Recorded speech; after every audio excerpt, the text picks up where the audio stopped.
Hello students, today we will discuss about chats, text messages, video conferencing, news group, wikis and blogs. First we will read about SMS, text messaging. What is text messaging? It is popularly known as SMS service. SMS means short message service. It is a quick means to send short message on mobile device. Text messages are limited to 160 characters. Using smartphones, you can send text messages.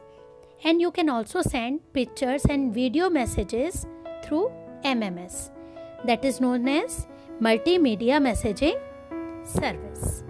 Now we come to chat. What is chat?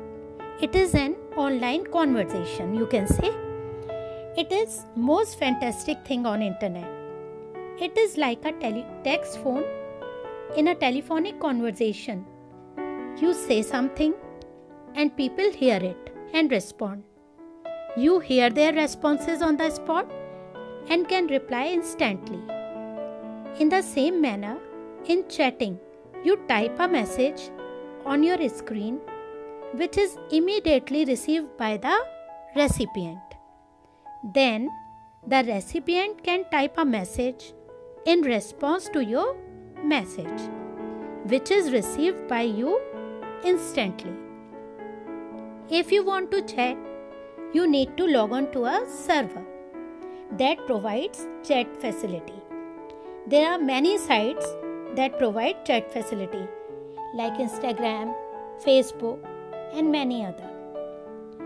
Now we will see what is video conferencing. Video conferencing allows one to interact to many with face to face, you can say.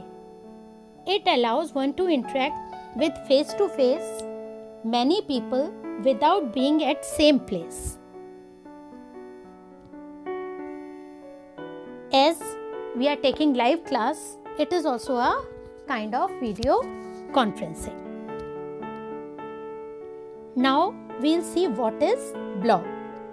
Blog is like a personal diary. The word blog comes from weblog, means blog consists of a signed and dated log of individual postings. It is just like a online diary. It is a journal that is available on the web.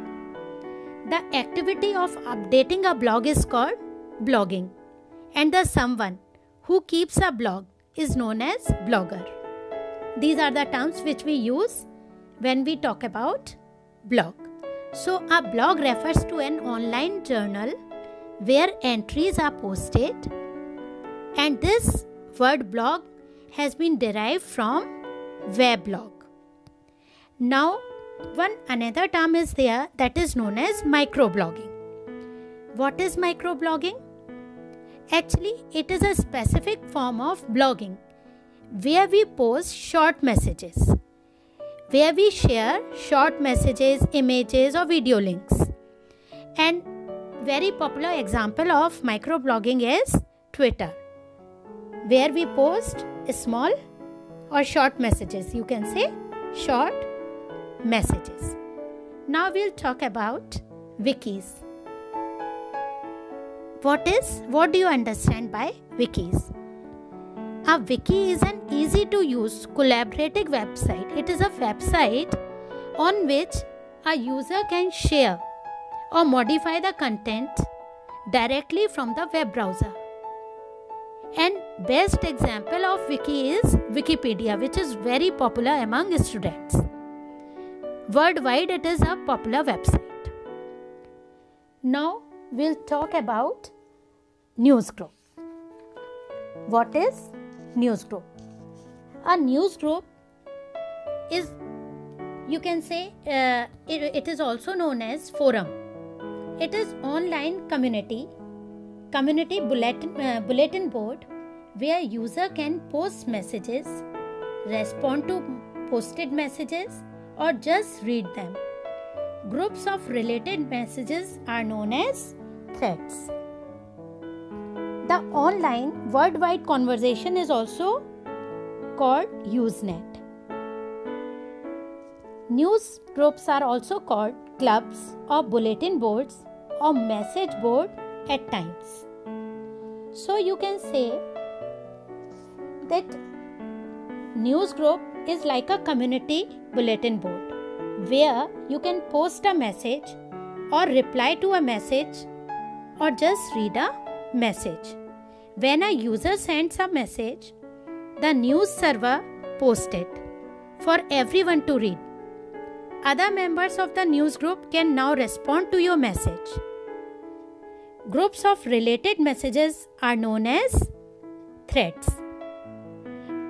You can also subscribe to various news groups as per your interests, because generally similar interest people come together to share their ideas and knowledge through news group. Now,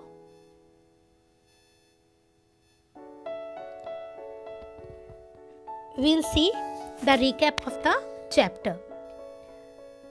Computer, as I have already discussed, it is a programming language. You can say it is an electronic device that accepts information from user and process it, and then after prepare the result and show it to the user. So, and what do you understand by program? A set of instructions given to computer to perform a specific task is known as program. What are the characteristics of computer? As we have already discussed, speed, accuracy, reliability, storage capacity, and versatility. Now we will see computer. As we have already discussed all these points, so we will not go in detail again. The main three components of CPU are memory unit, arithmetic unit, and logical unit. Arithmetical and logical unit and control unit. The speed of CPU depends upon the number of instructions it executes per second. Next is the speed of a processor is measured in megahertz. Memory is classified into two categories, internal memory and external memory, which we have already discussed. Both the memories, RAM stands for volatile memory, random access memory, and it has limited storage capacity. On the other hand, ROM, read-only memory, is a permanent memory and it contains a set of startup instructions through which computer gets started. Now we'll revise few more points as we have already learned about them, but we can go through them again. Cache memory is a high-speed memory. It is a high-speed memory which stores frequently used instructions so that the CPU can access them easily and quickly. So it is a high-speed memory, you should understand, and it enhances the CPU's efficiency. External memory is used to store large amount of data permanently. Speed of external memory is slower than internal memory. Next, the smallest unit of memory is bit that can hold a single state, either 0 or 1. 0 means off of the electronic pulse, 1 means on of the electric pulse. Other units of memory are nibble, byte, kilobyte, megabyte, gigabyte, terabyte, and petabyte. Based on the principle of operation, computers are of three types: analog computer, digital computer, and hybrid computer.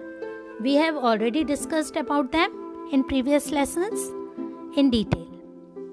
And based on their capacity and size, computers are of 4 types: microcomputers, mini computers, mainframe computers, and supercomputers.